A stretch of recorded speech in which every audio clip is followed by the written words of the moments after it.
Welcome to Season 9 of The Sonic Truth, brought to you by Veritonic in partnership with AW360. This season, we're diving into connected TV, the fastest growing force reshaping advertising and marketing today. Because right now, the brands that win aren't the ones shouting the loudest. They're the ones that understand what truly moves audiences and can prove it. And we're bringing in the people driving the biggest shifts in CTV, advertising, and marketing. The leaders, the innovators, and the voices redefining how impact gets made. Let's get into the conversation.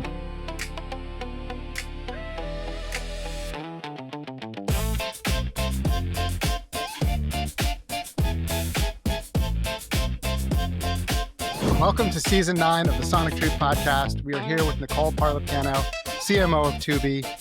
Welcome, Nicole. Glad you're here. Thank you for having me.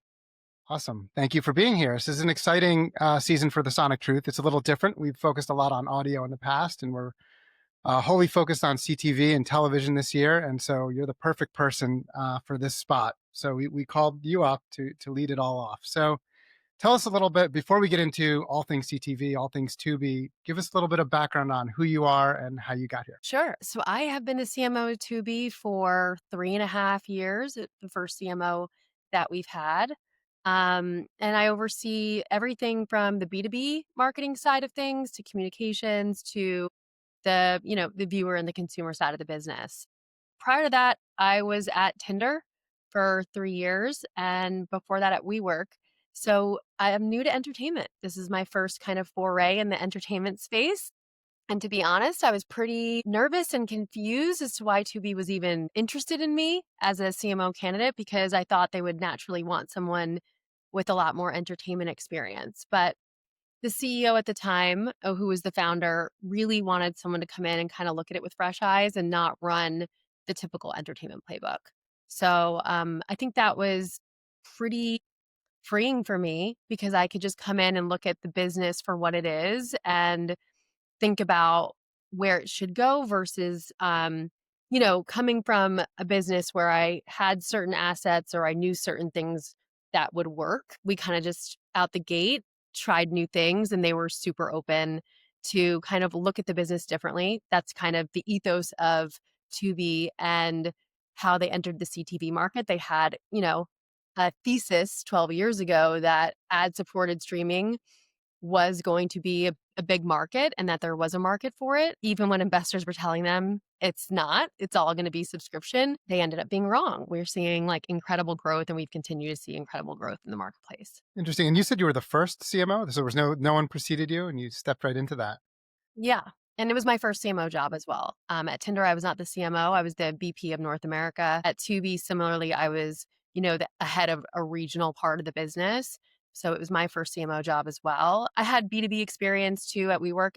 People don't think of it as a B2B business, but essentially it is. I also spent the first time overseeing certain communications functions like publicity. We don't have publicity when you're talking the corporate tech side. You're dealing with talent, but you're working with talent in a commercial capacity versus an entertainment capacity. So pretty different. But I think, I look at the landscape probably differently because of that. And a lot of the things that we've done at Tubi, especially where we push in the creator space, I was lucky to be a part of quite early on, because I saw where the creator economy was going and validated that, because I used it a lot in my marketing at Tinder and really felt like there was a lot of folks in the space that were creating entertainment grade episodic stories that were getting a ton of viewership. And I think you see all those things converging in entertainment today. Interesting. And we'll get to the campaigns and some of the things you've done, which I think a lot of people probably know already. But just one more thing back on kind of you starting out. What shaped, I think sometimes as I'm a CEO, right? And I never knew what a CEO was supposed to be, but I had kind of people along the way, or CEOs that I worked for. Did something shape kind of early in your career, like your definition of what a leader would be, or kind of someone in a chief marketing role? So did something shape that in your career, or did you have mentors or people along the way? I mean, I think it's weird. I wasn't always a marketer. I started my career in private equity. So I think I've always looked at the business holistically, and you're always looking at, P&Ls and potential and what if this was true. When I was learning to do financial modeling, even in business school, it's you're just making assumptions based on the marketplace, on what you think you can do, what kind of value you can squeeze out of a business. So I do think I don't I don't really approach my job as like, what creative am I going to do? I always start at like, where can I drive the business? And I always look at the business as like, my job as a CMO is to not only run a successful P&L, but to create demand for the products and services in the market. And that might be the answer to that might be a creative execution, or it might be something else. My product marketing, it might be, growth marketing.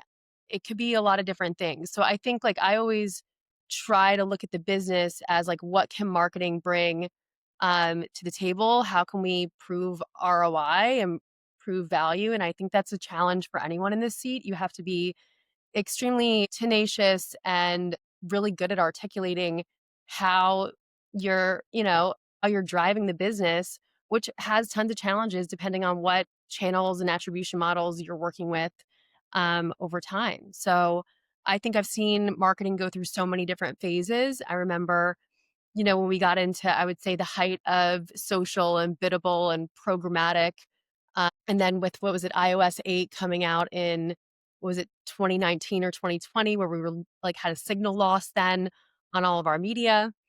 And you kind of go through these phases where I think where I started in, you know, 2010 as a marketer, it was you were operating in traditional channels like radio and TV, these broad reach channels, and you had to figure out how to measure those, which was very hard. Then you got heavily into like when digital was really coming up and you could target everything, have a full view of, or kind of a full view of the funnel, and you could have some kind of reliable signal on what you're doing.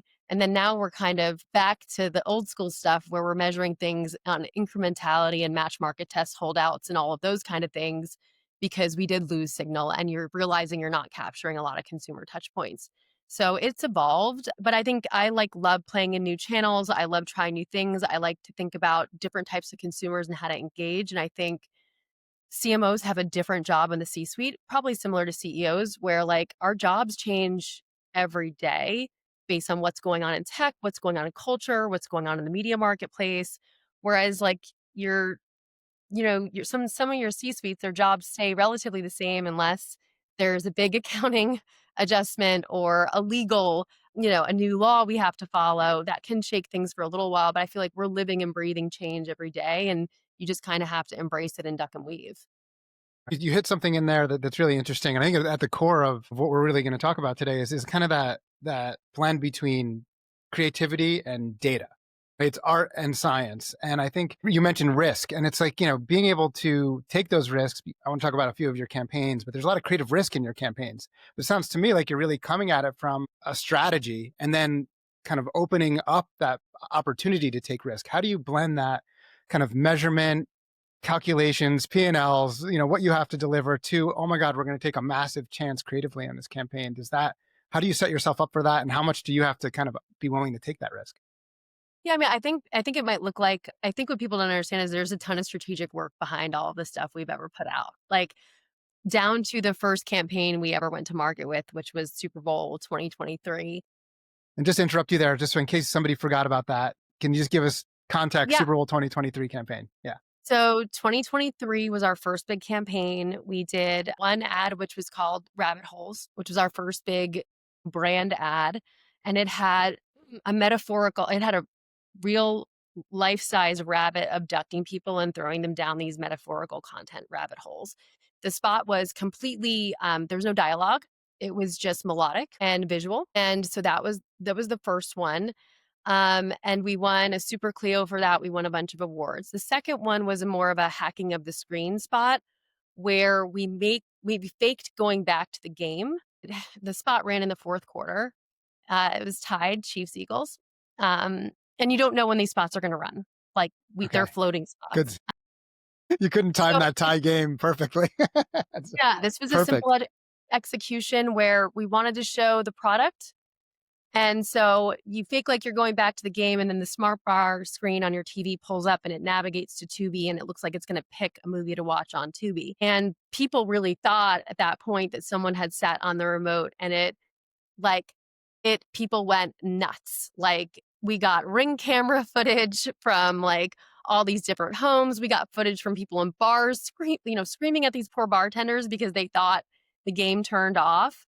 And so the strategy was to kind of introduce our brand personality through rabbit holes and also just put a little bit of playful mischief and how do we kind of break the rhythm that everyone's in on Super Bowl in a 15-second spot.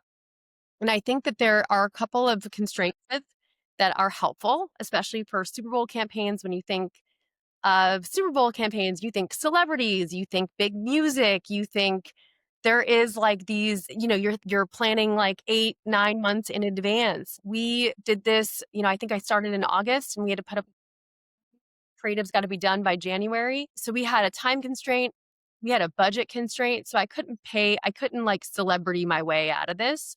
And so I think a lot of times you think of creativity of like, oh, there is no constraints. But actually, I think greatest creativity is built on constraints. And interestingly enough, I don't know if you saw there was like the Rock and Roll Hall of Fame this weekend, and Outkast and White Stripes were inducted into the Hall of Fame, which are two of my favorite artists. And both of them said something this weekend, which I thought was super interesting about creativity, that small rooms in which you're collaborating in is where creative is birthed. So I think I had no team.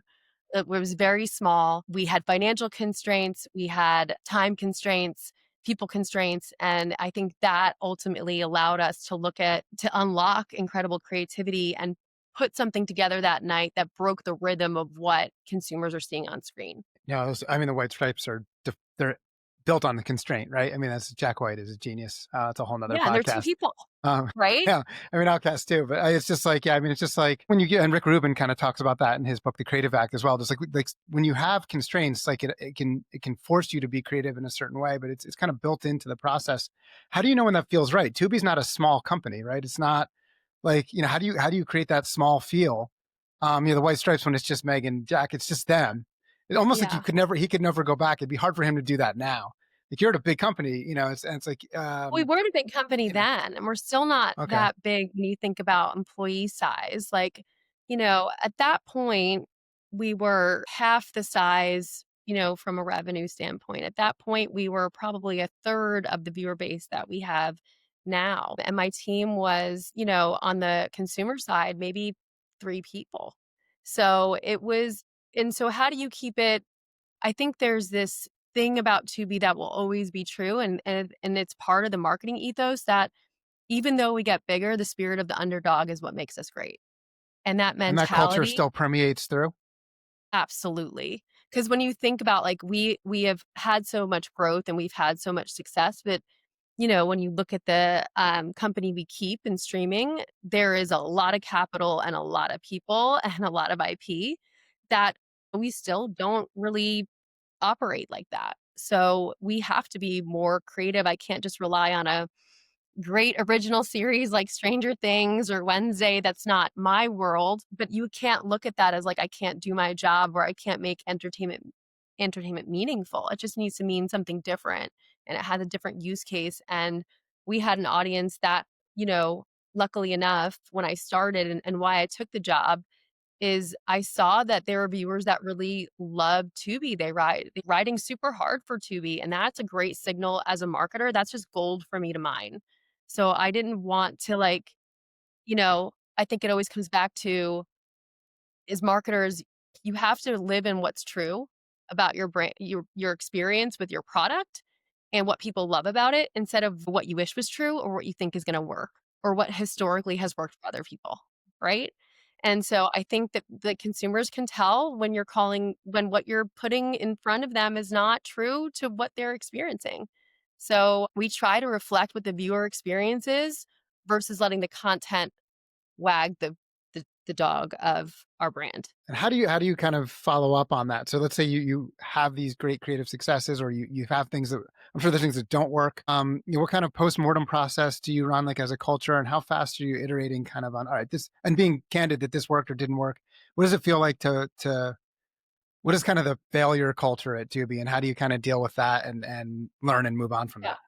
I mean, I think so for every campaign, we definitely do a pretty rigorous forecasting model, even if we like are doing something we haven't done before. So we give a benchmark of like, for Super Bowl as example, we didn't have prior campaign comps.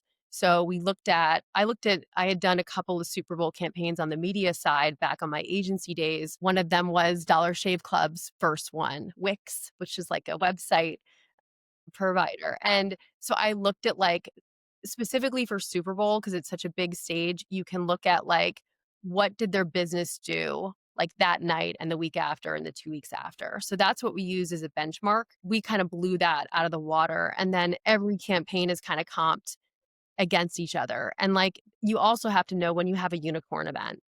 And I would say that Hack Spot was a unicorn event. It is, if you keep on trying to replicate something like that, you'll get into that ruins creativity. And again, I go back to music. You think about second album syndrome, and like when your first album is so good, then that puts pressure on the second one, and you're trying to show a different side of the brand, right? Like brands are living, breathing organisms. I think there is this tension between staying consistent, but you have to deliver different messages over time because, the problem, and not that, people don't like say problem, but I look at every brief as a problem. What problem are we trying to solve? If we did good on our last campaign, then there's a new problem we're trying to solve, and we have to come at it from a different creative angle. So we try to benchmark that. We try to look at, okay, what was the problem we're trying to solve? Did this campaign progress us? And then what is the next one? And how do we progress against that? So, like, I would say we've done a lot of work, multiple campaigns that have won multiple awards and showed consumers something different or new about Tubi, and also like just evolved the business.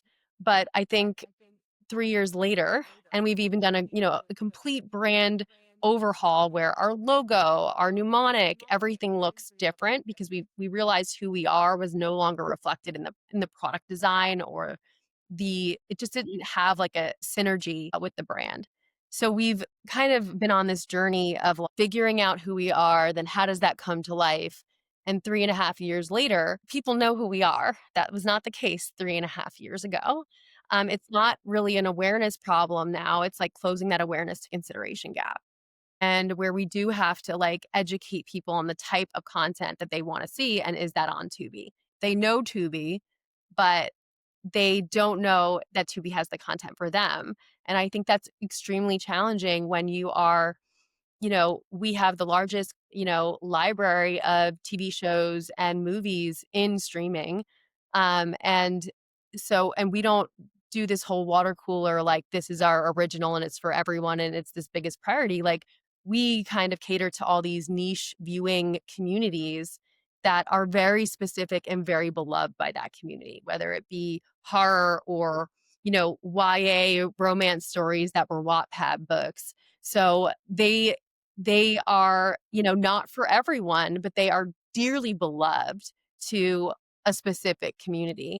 And so trying to do that at scale is really the next challenge of like feeding these fandoms and knowing that these fandoms are not, not everyone is going to convert into that fandom. Right. So, how And much of that so is like a long tail problem, right? So you have to get new customers, right? And then obviously with all this content, it also could be like trying to sell products on Amazon, right? Where you have this massive long tail of content that people may not even know you have. Your job sounds really hard, by the way. As I'm going through this, I'm like, good God, how do you? it is. But anyway, It's hard. so I'm just trying to wrap my head around this. So you've got to like do broad customer acquisition on some level, right? Like just like people who are not Tubi users or subscribers today, or it's ad supported, so you want to get volume, I assume. And then like, but for all these long tail, like niche, kind of audiences that you can't hit in that broad stroke, are you able to? How do you manage that actually? With kind of new customers versus lifetime value versus kind of Yeah. segments? So, I mean, there's some customers that we have there's some fandoms that we have like a very strong base, and it just does well because we built the infrastructure. Like horror would be one example, very tapped in community. There are multiple Reddit threads that the mods really know Tubi has this robust catalog for them. Every month they're creating like literally there's one mod who creates a spreadsheet with all of their reviews ranking all of what we have that month on Tubi, what people could watch. And all of these like horror is like kind of the big genre. There's comfort horror, there's gore, there is camp horror, there is like humor in it. So there's all these different communities, and then it's also like the PR function of it, of like, do all those publications that cover that type? No. And you're not getting, it's not like the Hollywood Reporter is going to hit that community really deep. You'll get a lot of impressions, but you might not get depth of readership in those. So it's just really relationship building with those communities and making sure that like we can constantly have a relationship where they know what we have and that we're surprising and delighting them with things. Like for the horror community in October, we released these body bags, kind of like a Snuggie, but it's literally like a body bag. And so just trying to like, I think we don't take ourselves too seriously. That's part of our brand. And that's what makes it such a fun brand to work on is like, we're kind of weird and quirky and people love us for that. So we can get playful, whether it's, a really fun fan edit or a piece of merch to make them happy. Those are just the kind of things we lean into. It's like the favorite part of my job is, I think the thing is we're not charging people subscription. So there is so much room you have with your viewers because you're giving them what they love for free. It's really just about helping them identify that. And do you have to kind of manage in a world as as the space of kind of connected television is really evolving? It's very early in the I guess in the game for CTV. As I've recorded a few episodes of this podcast, I'm learning every time and realizing that it is very early. I think people Yeah. are really trying to figure out both the consumer and the platforms and the advertisers are all trying to figure this out. It's a different era, I think, than what we saw originally with cord cutting and kind of linear television evolving. How do you balance the fact that, okay, this is ad supported and there's a consumer kind of perception of that? And then obviously you have to have advertisers. How do you work both sides of that coin so that it meets in a place where it's a great experience, but also profitable? Yeah. I mean, so I think with the advertisers, it's educating them on who our audience is. At the end of the day, it's different. If you're looking at, buyers that are like thinking about you like they think of their linear TV budgets, they want to buy on content, which like nobody really does that anymore. I get that like certain brands want to align maybe with an integration or a sponsorship for a certain piece of original content. But at the end of the day, in CTV, it's about the audience and it's about who is our audience? Is it attractive and educating buyers on, the purchasing power of the viewers that we have and trying to, just educate them on like, maybe you're not watching this show, but like this is the demographic of people that is watching on Tubi. And I think it was a little bit of a red herring at first where years ago when I came into Tubi, it was like we have to make a show that advertisers will watch.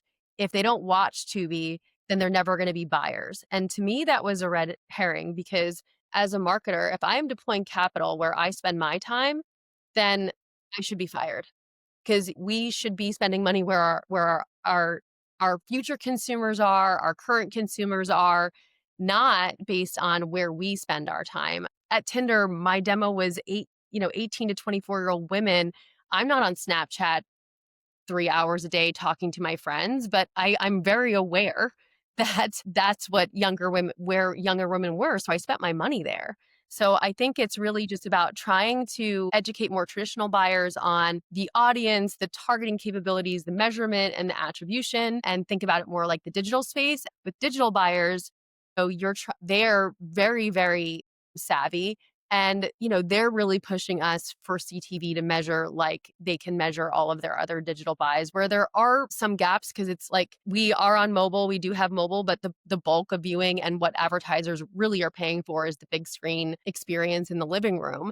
And it's harder to decipher who exactly that viewer is at times.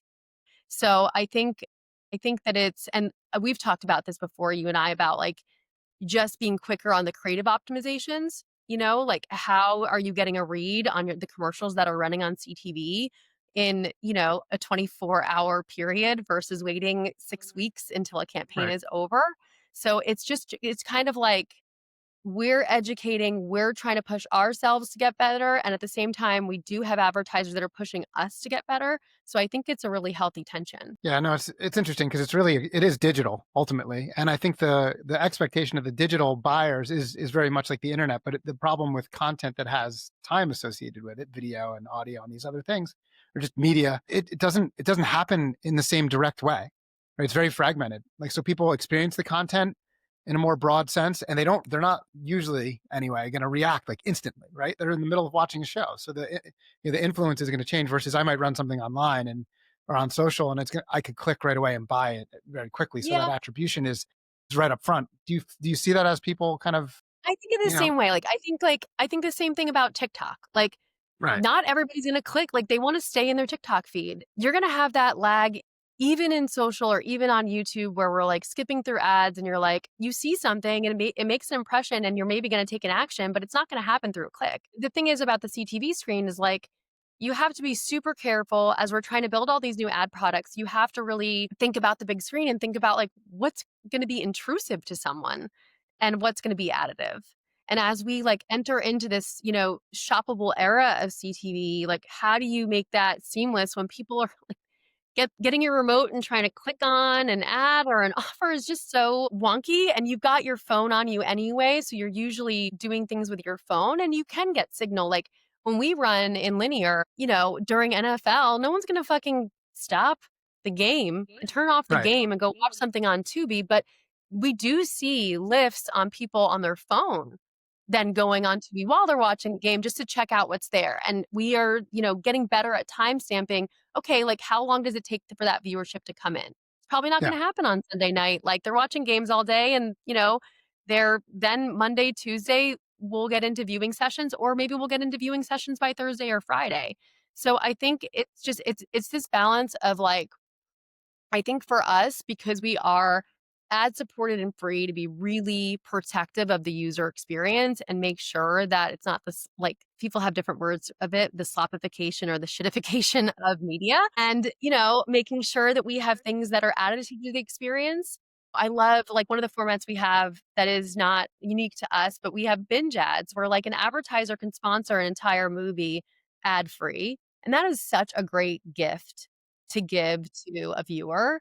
And then they get all this time on the upfront to get their offer, they get time at the end, maybe a little break in the middle, but like you're paying for them to have this entire experience ad free, which is so awesome and such a value exchange. So you have to think about like what is the value exchange, and you have to be careful, and it's a balance, and I think, on CTV, you're also, you have to. For us, I mean, we're 100% ad supported. Most of the market is, SVOD with an ad supported tier. And it's very hard to decipher how much reach you're going to have against those ad supported audiences because Nielsen doesn't break out. We know how much time people are spending on streaming platforms. We just don't know how much time of that is 100% ad supported for advertisers to tap into. And so with us, when they see our gauge number, that is addressable 100% to all advertisers, which is great. So the scale is there. So I think that like, I think does set us apart, is like people aren't going to see your ads a million times. You're not going to be beating people over the head with it. And so we have to balance to make sure like our ad load is not heavy, that like advertisers standing out in their ad breaks, and that we have that viewership coming in that can absorb the demand that we have on the advertising side. Those are tough decisions to make, and they're trade-offs to make ultimately, right? Obviously everybody wants to run more ads or have more revenue, and it's a challenge. I think the interesting thing is just seeing how the ad products will evolve. I mean, I love the idea of getting to sponsor a whole show or things like that, but on sports, there's a lot of second screen activity as well. Like, you see that in all our research. It's just like, when you're watching the football game, you've probably got your phone or you've got other devices, and a second screen is a big deal in the sports world. Probably not as much with content. I think as a woman, I do think that there's a lot of second screen activity when we're viewing too. I'm watching Summer I Turn Pretty. I'm like looking at what people are saying about it. I'm looking at the outfits. I'm looking at, you're looking at other things. You're looking for validation as you're watching. You're looking to find out how other people are reacting to the story. Like sports is like the biggest fandom community on stage. But like, if you think about like entertainment as a whole, there are all these niche communities that are looking to connect while they're viewing. either before or after, or talk about it, or give their POV on it, or make their own edit on it. So like all of those things are happening in an ecosystem. And my job is to make sure that the flywheel is going. Like on the YA stuff, we have this word that I use when we're marketing our originals, which is pull the curtain up. Meaning I want our fans to see when we're shooting. I want to take them along the ride with us. I want our biggest fans to maybe be at a premiere and capturing their own content. Like we have Sideline coming up on Thanksgiving Day, and it's a second installation of it. We did it last year, but we have a huge fan base. This year we're letting them make their own merch that they're going to have for the release. They're, you know, designing their own sweatshirts in the way that they want to see the film. And that is what our gift to them. So I think like instead of being so precious about we want people to think X about this story and you're not going to see anything until we release the trailer, we like to think that the fandom starts the minute we announce and we take them through the campaign with us. And that's how Have they you, advocate for the show, you know? And then, you know, most of these young people are making better content, better fan edits than I could ever make. So I just like let the kids cook, you know? yeah. No, it's evolved. I mean, it's so different now. I mean, I see it, obviously I have children, but like even my own habits, right? Like I'm so much more engaged in social media, different things. Like as I'm watching, like it's totally different behavior for baseball than it is for football. Just the pace of the game, and I'm sure there's other things where that kind of comes into play. So let's talk a little bit about the future, just to wrap it up here. What's coming next? I mean, you're clearly, and what's really, I think, interesting for anybody listening to this podcast who's an advertiser in the marketing world, since we're on advertising week, is that you're evolving. You're constantly evolving. And just since 2023 to now, it seems so much has changed. Doesn't sound to me like you're going to sit tight and mail it in for the next couple of years. So there's a lot happening out there. What can people kind of look forward to from Tubi, and what are little things, some little things that you can maybe give us some insight into that are coming down the pipe? Yeah, I mean, a big initiative of ours that, you know, we started when I started was thinking about the creator space and how do we bring some of these creators into Hollywood. And so we've scaled that out. We have not only creators that are creating episodic content on Tubi, we have creators that are creating exclusive episodic content on Tubi. And these are everything from like, you know, scripted to non-scripted shows. And these creators are essentially like marketing partners to us because they have a community and they have fans that they know how to engage in. And so that's been like a new foray for us, is like, how do we work with them on, you know, their projects and really elevate, you know, what they're doing on Tubi and elevate the production value of what they say could be producing on YouTube. So I think that, you know, this is something you're seeing across the industry. I think everyone's taking a bit of a different approach, but I think the thing that makes me the most proud about Tubi is like we do have a legacy and a history of, you know, platforming independent filmmakers all over the country. And they make a living on Tubi by just making movies, and they make enough money on Tubi to make another movie and another movie. And they've certainly found an audience there. So I think continuing to scale that out and give people a shot at a Hollywood career, which does feel like there is a very high bar to get anything done in Hollywood these days, especially as everyone's pulling back on content investment, or, you know, there's this idea of like, I think some competitors have a really strict view on what, like, they only want to do prestige, but I think that's just not the viewing behavior of younger audiences. They want to see people that look like them, stories that feel like them reflected on screen. And so I'm really excited about not only our young adult lineup, but all the stuff that we're doing with creators to kind of elevate their content and bring them as real voices in Hollywood to show something different. Exciting. And that's totally new. There's more. I wasn't really thinking about Tubi as any content that was kind of user generated or from a creator. There's a difference between user generated and creators. Let's clarify that. So a creator is somebody that you have a relationship with already, Yep. or Yeah, we have a relationship with, and I think there's different types of creators we are experimenting in. It's not like a one size fits all. Where like we had a program where we took TikTok creators that were multi-hyphenate creators. These are not creators that are just like plugging products, they are a character on TikTok. So one example would be a gentleman named Keelan Campbell. He plays a character called Terry Joe. He dresses up like a Southern Baptist woman, and he basically got pretty famous on TikTok for doing TikTok lives and kind of just being this character and roasting people. And we'll be doing his first feature film, which is I think it's coming out in February. And it's a film like he's playing Terry Joe the whole movie. And it's kind of like, I mean, we think he's like the Gen Z Tyler Perry. So I think we're looking for creators with a creative perspective. They are not just, they are writing, they are producing, they are multi-hyphenate creators. I think about Issa Rae, like it was a YouTube series before it was HBO, Insecure. So I think just really trying to identify the talent that can translate. But it's not, I wouldn't say UGC, because there is like a Right. storytelling. There So is you're a in touch with beginning, these middle, people, and an right? end. Yeah. And they're coming to, you're kind of in touch with them in some way. Either they're coming to you or you're coming to them, and then they're coming to create content, movies, shows, and then that's just expanding your platform and giving you new ways to reach different audiences. Yep, exactly. And like the focus, I think, for CTV is like, well, for us is like we have the highest skew of multicultural and young audience, and I think we honor that, and we think that's a huge, value add, because you can't really find, a good audience for under 30 in the TV ecosystem. They're on YouTube and they're on TikTok, but they're some reservations about operating on some of those platforms. Sometimes you don't know where your ad's showing up. You don't know next to what. You don't know in what environment, like UGC. So I think that for advertisers, they can have peace of mind that they're in front of a culturally relevant creator, but in a premium environment. And it just has a lot more brand safety baked into it. So better brand suitability, better tracking, better control. And really, the young audience is really hard to find, right? In any medium, but certainly in television. Okay, so from just one last thing, so from a technology standpoint, like you've got to grow with this young audience. They're very tech savvy. They're going to change. They're going to evolve. They're going to consume content very differently. How do you deal with kind of skating where the puck is going? So just like, what is your kind of, Nicole, kind of thinking, okay, you've got to lead this company through the next phase of this.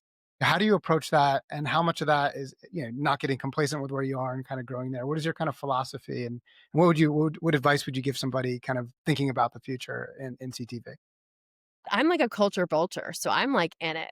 I am in all the feeds, stay all the in red it. threads, all the TikToks. Like I pay attention. I think you look at the talent landscape, and you have to look at like what's coming up, not what is. And I think every marketer wants to be a part of the person that's going to be next versus getting someone when they're already at their peak and on the slide. So I think this is something that I honed at Tinder, where like I would try to get creators before they blew up and were too expensive. So I think at Tubi, we just all have like a very keen eye on, how content is landing. And so I am in all of the social channels, and I don't like just look at like how my posts are doing. I'm in the comments on everything. Like I look at like what people are saying. I look at like what talent they're excited about when we do a release. And sometimes, we'll decide to feature, if we drop a talent announcement and we see a lot of comments for like a secondary talent that's not a main talent, then we're like, okay, we're going to include them more in the trailer, or we're going to make a specific trailer for that fan base. So I think it is very iterative. And I think for all CMOs and all marketers, like I think just paying attention outside of your world. I mean, I'm a 43-year-old, mother. I have no business being in half of the spaces that I'm in, but it's my job to be. And just hiring, I think, great teams that have their finger on the pulse, that, represent all of these different communities and fandoms. We all exist in different spaces and like different things. So making sure you're not hiring people like yourself, and you're hiring people that are different than you, so that you can see things from all different aspects, versus like if you're all the same and looking at it the same, then I don't think that that's what produces the great work or the best business strategy. And so I think we just at Tubi really honor making sure we have those diversity on our teams, and that we don't always agree sometimes on the things that we're doing, but everyone's able to bring a perspective that we can make a decision on. Awesome. Well, that's good advice. And thank you for coming on today. This has been educational, certainly for me, and I'm sure our audience will appreciate it as well. Thank you so much, Nicole. You're welcome. Thank you.